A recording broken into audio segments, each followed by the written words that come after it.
Hello Zero Books readers, it's me again, Douglas Lane, and this is the second of two videos that asks the question, can there be an anti-social justice warrior left? In this video, we'll take excerpts from Angela Nagle's Kill All Normies and Mark Fisher's Capitalist Realism as we try to define the term SJW, take a look at what becoming an anti-SJW leads to, and examine a few of the pitfalls that are out there for would-be Marxists, in this moment that I still optimistically refer to as late capitalism. After we uploaded our last video about toxic masculinity and Slavoj Zizek, a few of you objected that we hadn't defined our terms. Specifically, you wondered how we were defining the term social justice warrior, and some wondered if such a creature as an SJW even existed at all. So what is an SJW? Let's use the Wikipedia definition. An SJW is an individual who promotes socially progressive views, including feminism, civil rights, and multiculturalism, as well as identity politics. Now, again, according to Wikipedia, the usual objection to an SJW is that such people are pursuing personal validation rather than any deep-seated conviction. But this assessment neither seems fair nor accurate. Instead of accusing people of virtue signaling, something that is probably universal no matter one's political orientation, I would say that the difficulty with SJWs isn't that they're disingenuous or badly motivated, it isn't that they are corrupt, but rather they start from faulty premises. Namely, the SJW starts with the idea that politics are downstream from culture, and hence they aim their political interventions not at changing policies or institutions, but at changing attitudes and cultural values. This is a mistake both because cultures are not one-sided, but contain multiple dualities that function through antagonism, and because cultural change arises out of material changes rather than through changes within its own, as postmoderns would say, discourse. This doesn't mean that culture and human agency can't change society, but rather that it's only when cultural projects end up changing the material conditions of society that they have any real lasting effect on society. The SJW doesn't see the world as a set of real relations between, let's say, people, institutions, laws, and consumer goods, but rather conceives of the world as being made up of independent individuals who are themselves fully determined by the ideas in their heads. This leads them to aim at changing those ideas, or if that's impossible, to aim at getting rid of the bad people who hold those ideas. And this is why the main weapons used by social justice warriors are shame and reputation destruction.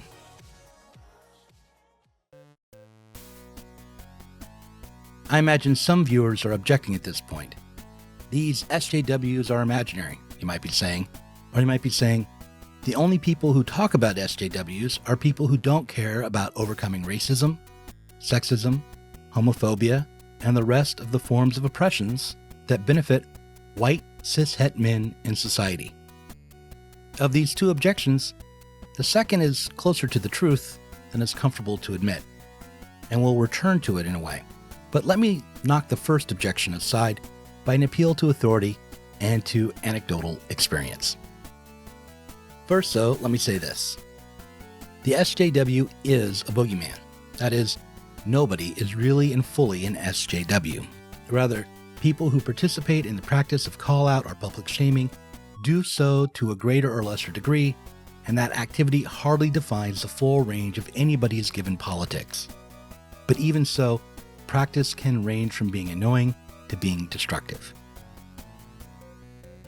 In her book Kill All Normies, Angela Nagle quoted Mark Fisher from his essay Exiting the Vampire Castle, which was, by the way, originally published in the North Star by then-editor C. Derek Varn, who is now the host of Symptomatic Redness, which is a podcast which you can find through Zero Books. Mark Fisher, who I interviewed on my podcast, then titled Diet Soap, which is now titled Zero Squared. Wait, I think I've lost the thread here. Oh yeah. Mark Fisher wrote, Left-wing Twitter can often be a miserable, dispiriting zone. Earlier this year, there were some high-profile Twitter storms in which particular left-identifying figures were called out and condemned. What these figures had said was sometimes objectionable, but nevertheless, the way in which they were personally vilified and hounded left a horrible residue, the stench of bad conscience and witch-hunting moralism. The reason I didn't speak out on any of these incidents, I'm ashamed to say, was fear. The bullies were in another part of the playground. I didn't want to attract their attention to me. Nagle goes on. But attract their attention he did. The deluge of personal and vindictive mass abuse experienced by Fisher for years afterwards, involving baseless accusations of misogyny, racism, transphobia, became typical for anyone who dared to touch on any of the Tumblr left's key sensitivities. So, now that we've brought up Angela Nagle, we should probably define another term. That is, the term anti-SJW.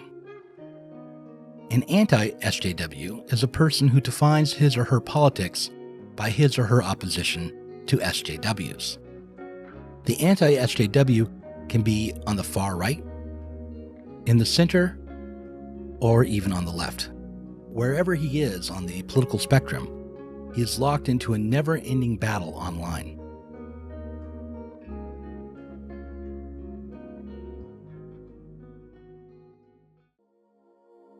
When the anti-social justice warrior is also a Marxist, he or she is often a Marxist without Marx. He or she might have read Gramsci, Adorno, Bordiga, Kautsky, and most especially Adolf Reed, but she's unlikely to have read the later Marx. This is significant because, in my opinion, to read anyone in the early to mid-20th century Marxist tradition without having read at least Capital will inevitably lead to a misreading. For example, while Antonio Gramsci is considered to be the definitive anti-economistic Marxist, it can be argued that overcoming capitalist production, and therefore the production of value as Marx defined it, was Gramsci's central concern. In fact, this is what Joel Wainwright argued in his essay for Rethinking Marxism entitled, "Was Gramsci a Marxist?" Wainwright wrote, "Today, in the wake of the Stalinist nightmare, our reading of Gramsci must coincide with a return to capital, and thus to Marx's theory of value." Other supposed deviationists also relied on Marx's conception of political economy as well. Adorno's concept of the culture industry is an attempt to understand the way capitalist production transforms art and culture into mere commodities. Marcuse's Reason and Revolution takes up Marx's economic categories such as abstract labor, and even an anti-Bolshevik writer like Guy Debord relied on Marx's critique of the commodity in order to formulate his theory of the spectacle. When we take these various so-called cultural Marxists, the people who extreme right-wingers would place at the center of a vast conspiracy, and try to think through their cultural analysis while holding Marx's categories in mind, we might begin to see the practical consequence of taking either an SJW or anti-SJW approach to politics. By keeping Marx's categories in mind, we can see how our material relations influence and direct ideological development and place limits on critical thinking. When someone creates an intellectual or creative work from within the capitalist system, there are real material limits on what she can say or think. To understand those limits, we should consider just what an intellectual or creative worker actually produces and how what she makes fits into the overall economy. To begin with, the intellectual worker creates intellectual properties, and an intellectual property is not the same thing as a commodity. A commodity, say a bottle of Coca-Cola, is first and foremost a useful item produced for exchange. Its value and price are ultimately determined by the amount of time that is required, on average, to produce the item. However, the label on the Coca-Cola bottle and the recipe or Coke, are both intellectual properties. When you buy a Coke, you're not only paying a price that is related to the value of the Coke based on the labor time it took to produce the can and the beverage, but you're also paying rent to Coke. The rent is significant. It's why you'll be sued by Coke if they catch you producing and selling your own off-brand Coca-Cola. Public personalities like authors, and to a lesser degree book publishers, aren't commodities but brands or intellectual properties. Like the Coca-Cola Company, we rely on recognition, reputation, and the enforcement of property rights in order to charge rent to consumers. A successful brand has to create demand or find a pre-existing audience. The goal is to be attractive and desirable to as many consumers as possible while remaining distinct from the competition. This can get very complicated, as the need to be both universal and particular to reach everyone while being distinctly someone is a contradictory need. In the past, a brand could dominate by capturing or dominating the distribution chain. A brand like Campbell's Soup could be the most successful canned soup company simply by obtaining the most shelf space, for instance. However, as the mode of distribution has changed, especially for intellectual properties, there has been pressure to seek profitability not by being the most universal brand, but instead to be the brand that most successfully captures a niche or a collection of niches. For intellectuals, this has meant that there is a pressure to tailor one's work to fit within a catalog of received ideas and values. It has also meant that rather than risk considering arguments or problems in something like a totalizing way, rather than dialectically engaging with the world, one tends to drift towards one or the other side of a problem. For example, if a writer wants to consider the disproportionate rate of incarceration and police violence aimed at African Americans, one tends to either consider the racist attitudes prevalent in society or the disproportionate crime rates in African American communities. And the more somebody who focuses on the question of criminality allows himself to consider the role racism plays in creating the conditions African Americans find themselves embedded within, the more her brand is beholden to audiences on what's called the left. The more she considers the rates of criminality in black communities, the more her brand moves to the right. Different audiences want to hear different stories about the problem, and since the aim of the endeavor is mainly to collect rent from these audiences, the author or media personality is driven more and more to repeat one or the other narrative about the problem, rather than bring the different aspects of the problem together. Both right and left media spaces work to enforce this already present tendency, and ideologies arise to support this move. The left media space works to expel those who engage with the wrong side of a problem in various ways, while the right-wing brands do the same thing, only they use a different set of justifications. If one insists that both sides be examined, one finds oneself in what's known as the center. In previous times, this was the Campbell's Soup position. This is a category where one aims not at overcoming problems, but putting them into a kind of balance. Moderates in this space offer this or that reform or tweak, but mostly just normalize both the problem and the tensions that arise from it. But the center is dying.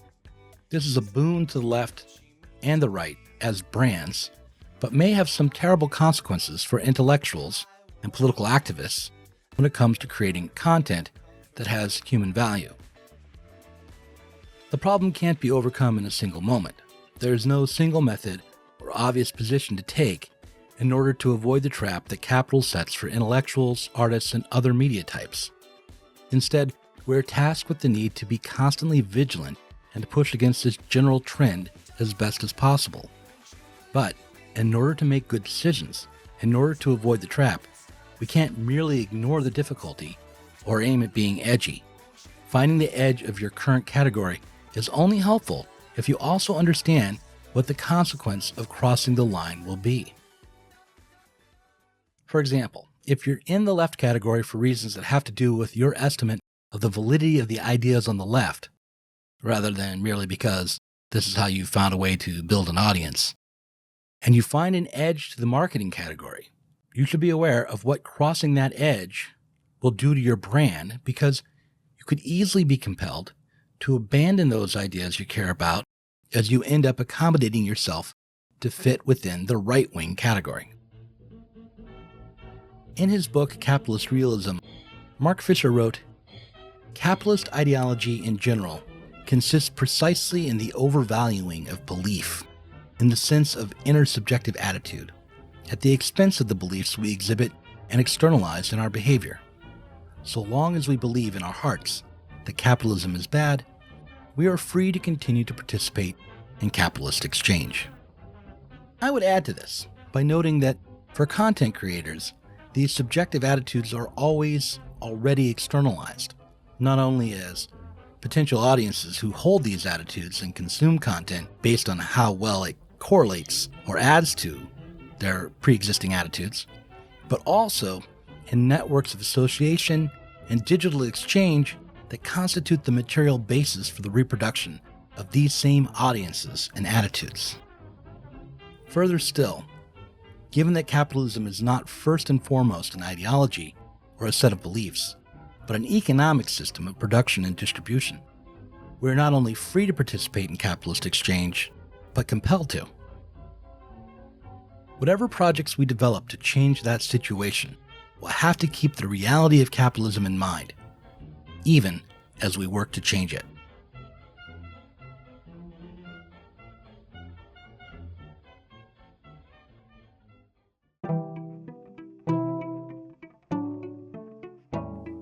Thanks for watching this Zero Books video. If you enjoyed it, subscribe to this channel and click on the notifications bell so that you'll be alerted whenever we release a new video. You should also consider supporting us on Patreon. Our patrons get access to our Inside Zero Books podcast every week and can get access to the Zero Books Book Club and help us to continue making online content from the left.